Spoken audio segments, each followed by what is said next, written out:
মা, ঘোড়া গাড়ি কানা দৌড়ের কাছে আনতে বলি। কি হলো মিনু, এসো। মা, মা, আমার তোমাকে কয়েকটা কথা বলার ছিল, একটু শুনবে? তুমি তারপর যা সিদ্ধান্ত নেবে আমি চুপচাপ মাথা পেতে নেব।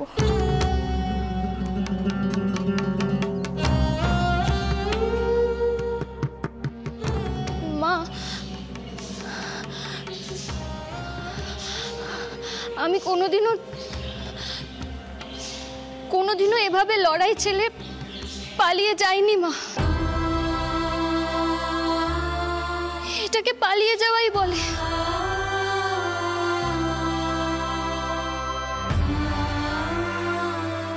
বিশ্বাস করো মা, আমি কিন্তু প্রথমবার এভাবে লড়াই ছেড়ে পালিয়ে যাচ্ছি।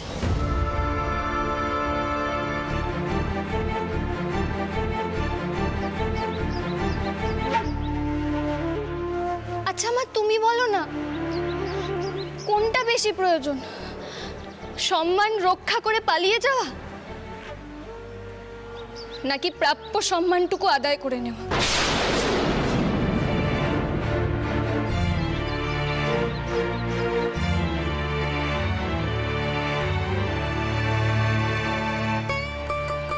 আমি কি বসে থাকবো বলো?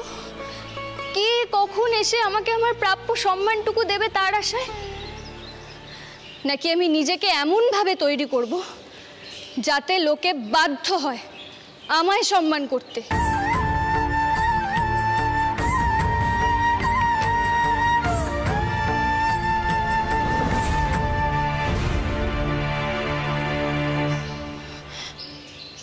প্রথম একটু ভুলভ্রান্তি তো হবেই গো মা।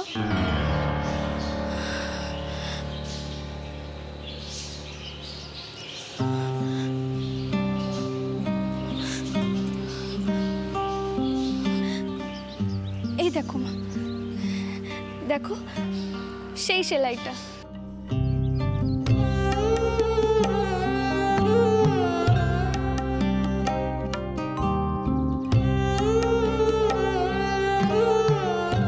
সেলাইটার কথা তোমার মনে আছে? মনে আছে সেই তুমি আমাকে ক্রোশের কাজ শিখিয়েছিলে? মনে আছে মা?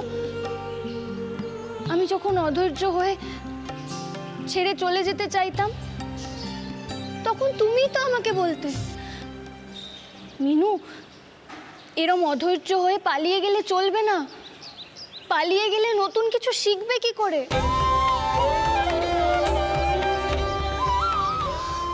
আজ কেন পালাতে বলছো?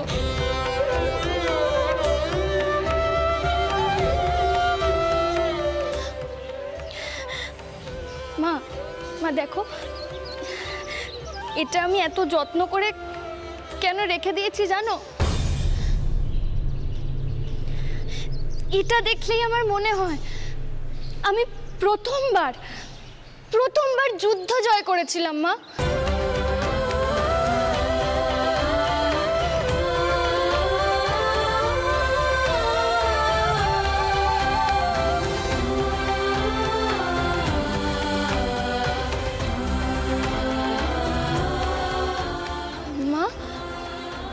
তুমি তো প্রথমবার আমাকে শিখিয়েছিলে লড়াই কি করে জিততে হয়,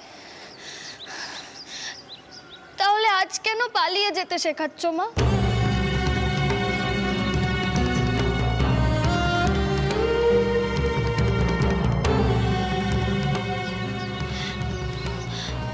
আমি যদি আজ এখান থেকে পালিয়ে যাই মা, আমার হয়তো সম্মানটা বাঁচবে, কিন্তু আমি আর কোনো দিনও নিজের সামনে নিজে দাঁড়াতেই পারবো না। মা, বুলা আমাকে বলবে, এ তুই কি করলি মিনু? পারলি না ডাক্তার হতে?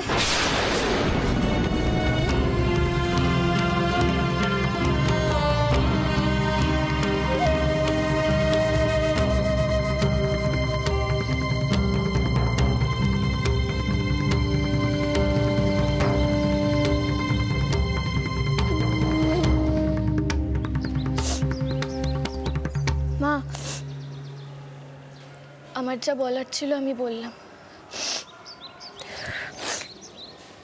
এবার তুমি যা বলবে তাই হবে।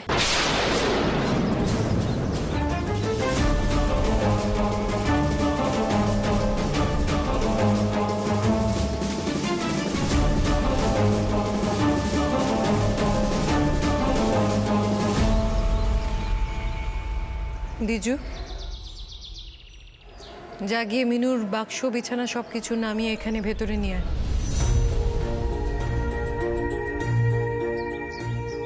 ও এখান থেকে কোথাও যাবে না।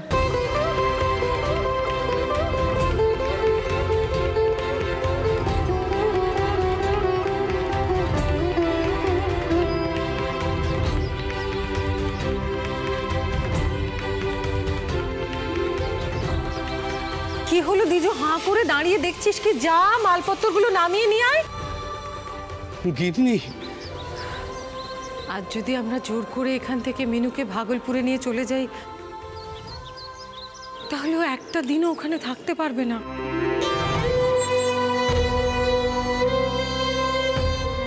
তার থেকে বরং ও এখানেই থাকুক।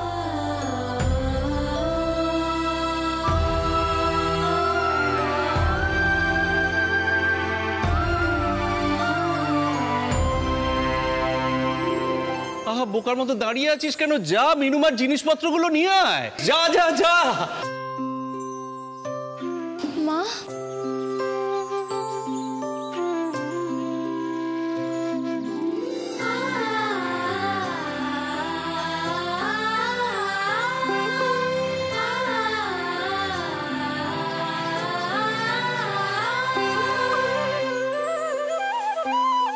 বাবা মশাই।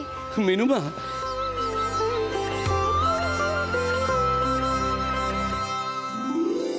তোর মঙ্গল হোক। ঈশ্বর পরম কল্যাণময়। বিশ্বাস কর, আমি ভাবতে পারিনি তোর মা রাজি হবেন। খুব দুশ্চিন্তার মধ্যে পড়ে গিয়েছিলাম। আজ আমার বড় আনন্দের দিন, বড় আনন্দের দিন।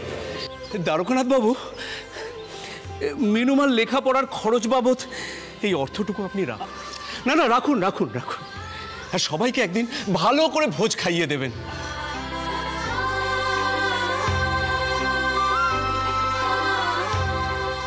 আজ কিন্তু তোমাকে একটা কথা দিতে হবে মিনুমা। তুমি এবার থেকে এখানে খুব সাবধানে থাকবে কিন্তু। থাকবো মা।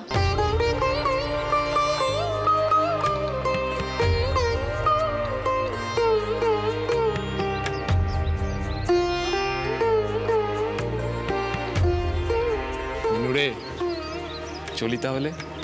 খুব সাবধানে থাকিস বোন। তবে আজ কিন্তু একেবারে উকিলের মতন যুক্তি খাড়া করেছিলি। মা পাল্টা কিছু বলতেই পারলো না। দিজু, আয়, এসো গিন্নি। বাবা মশাই, সাবধানে থাকবেন, আবার আসবেন কিন্তু। মেজদাদা, তুমিও এসো কিন্তু। কাদম্বিনী, আমরা তো ভাবতেই পারছি না শেষ পর্যন্ত তুমি আমাদের সাথে থাকতে পারছো। সত্যি কাদম্বিনী দিদি, কি যুক্তি দিলে তুমি। আজ তোমার থেকে অনেক কিছু শিখলাম গো। ধুর, কি যে বলো না তোমরা। মাস্টার মশাই, আমি পেরেছি তো মাস্টার মশাই? এই যুদ্ধে জয়ী হয়েছে বটে, কিন্তু সিঁড়ি ভাঙার অঙ্কে এখনো অবধি সড়গড় হয়ে উঠতে পারোনি।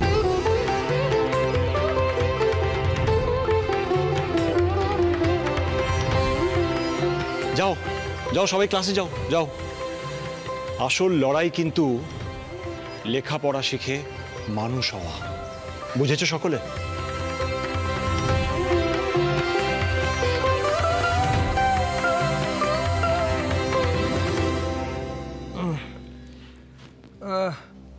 ওরে, কে আছিস? লেবু জল আনার ব্যবস্থা কর।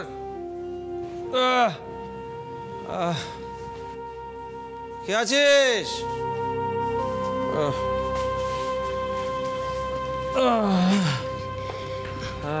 বাবুজি, মন্দিরে আপনার জন্য দোয়া করেছি।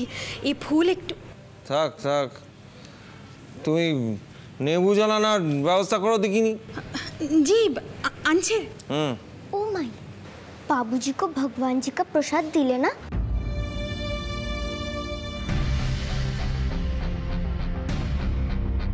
শান্তি ভাই, এ কে? জি লক্ষ্মী, আপনার বেটি বাবুজি।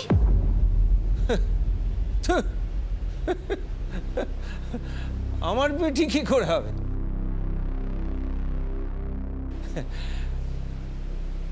আমার তো কোনো সন্তান নেই।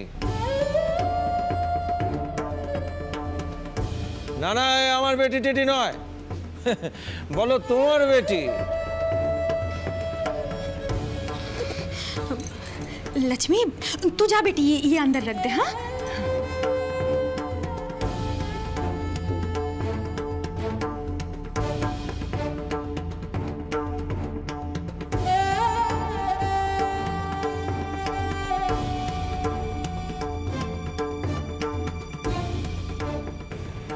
বাবুজি, একটা আর্জি ছিল। আপনি আপনি লক্ষ্মীকে বেটি মানেন না, আমি জানি। কেন মানেন না ও भी জানি। কিন্তু বাবুজি, লক্ষ্মী তো আপনারই বেটি আছে না?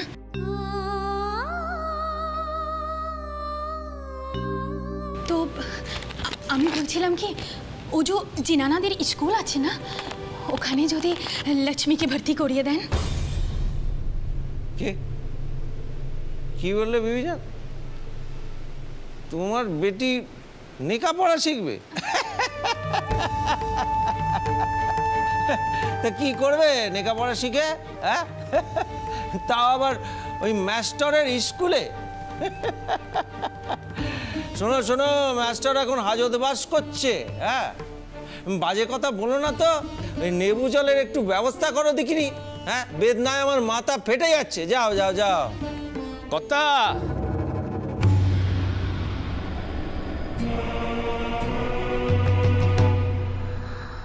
কর্তা, বিষয়টা হলো যে কাল রাতে মেস্টার ফিরে এসেছে।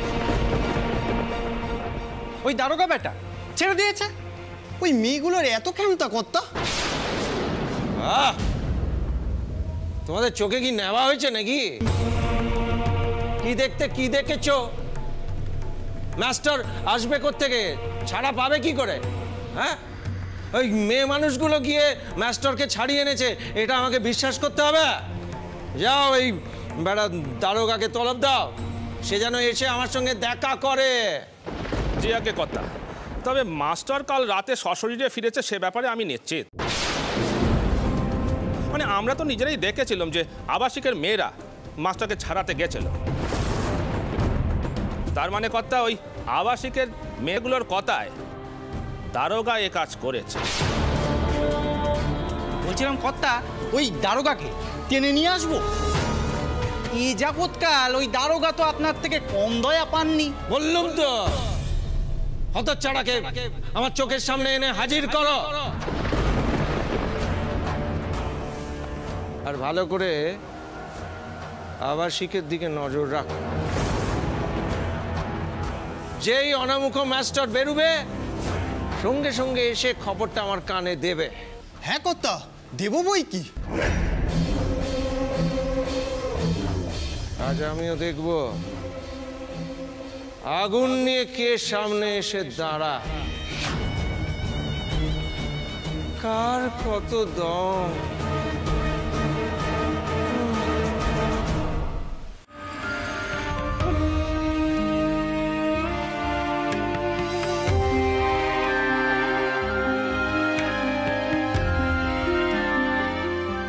কাদম্বিনী দিদি, হচ্ছে না? আমি করে দেব? তুমি করে দিলে আমার কি উপকার হবে বলো তো?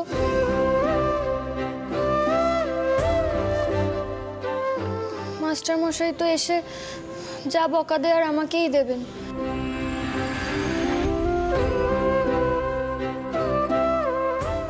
সব সব সময় আমার অঙ্ক কষা নিয়ে বলে যাচ্ছেন, অথচ বাবা, মাস্টারমশাই তোমাকে বকতে পারেন? সারাদিন যা আদিক্ষেতা করো তুমি ওনার সাথে। ছি কল্যাণী, তোমার এই সমস্ত কথা বলতে লজ্জা করছে না একটু? কল্যাণী,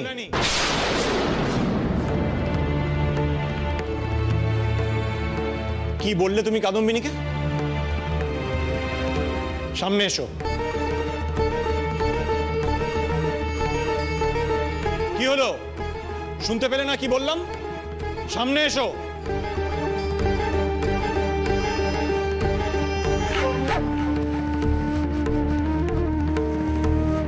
ক্ষমা চাও কাদম্বিনীর কাছে।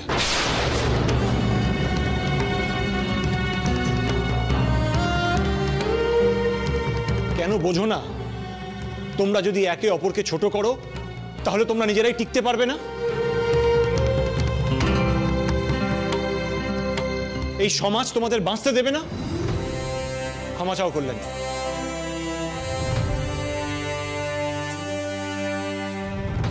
মাস্টারমশাই, আমার কিন্তু কল্যাণীর কথায় খারাপ লাগেনি।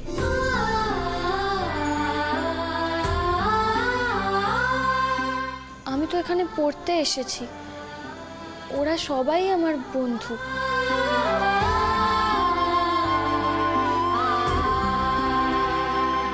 তার মধ্যে কেউ আমায় পছন্দ করে, কেউ আমাকে পছন্দ করে না।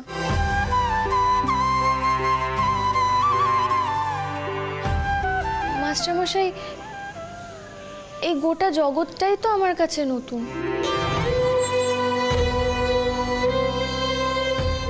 ভাগলপুরে থাকতে তো কেউ আমাদের সঙ্গে মিশতই না, আমাদের চালচলন আলাদা ছিল বলে। এখানে তাও তো সবাই মিশছে।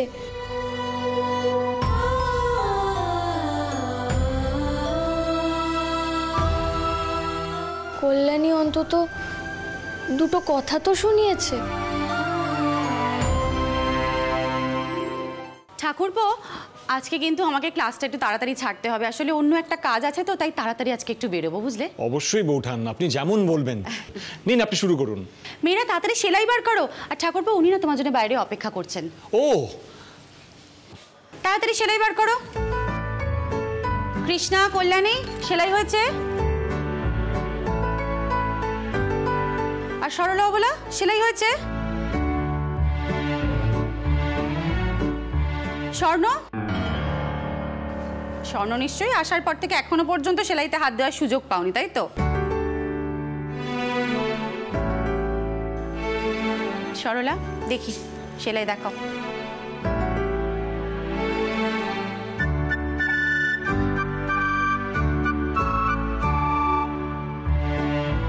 সরলা, হাতের কাজ কিন্তু অনেক পরিষ্কার করতে হবে, অনেক অভ্যেস করতে হবে, কেমন? কোরগুলো এরকম ছোট বড় হয়েছে কেন?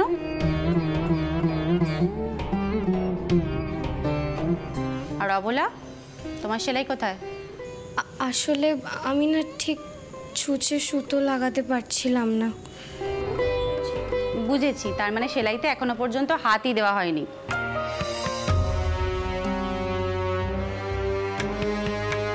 আর কাদম্বিনী, তোমাকে অবশ্য কি বলবো, তুমি তো নতুন এসেছো, তা তুমি জানো সেলাই করতে? হ্যাঁ মামুনি,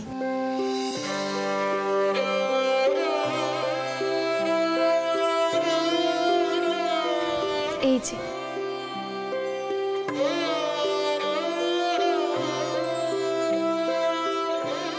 ভাগলপুরে থাকতে মা শিখিয়েছিলেন। বাহ, খুব সুন্দর।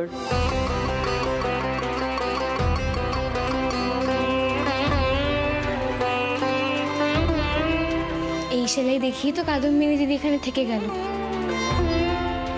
না হলে তো জেঠিমার সঙ্গে চলে যেতে হতো।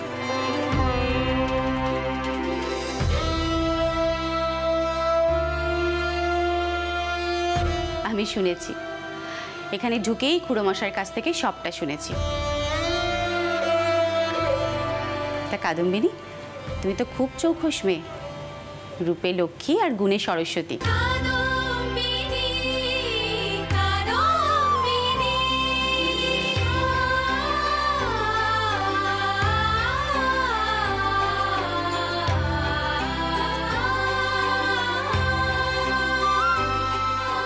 তোমাকে অনেক অভিনন্দন।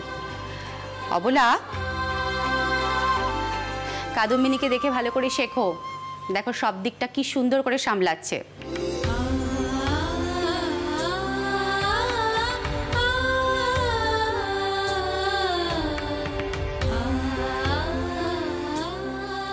কিন্তু মামনি, আমি তো এখনো রান্না করতেই পারি না। রান্না কিন্তু এখানে শিখতেই হবে, কারণ তোমাদের মাস্টার মশাই খুব খাইয়ে মানুষ, বুঝলে?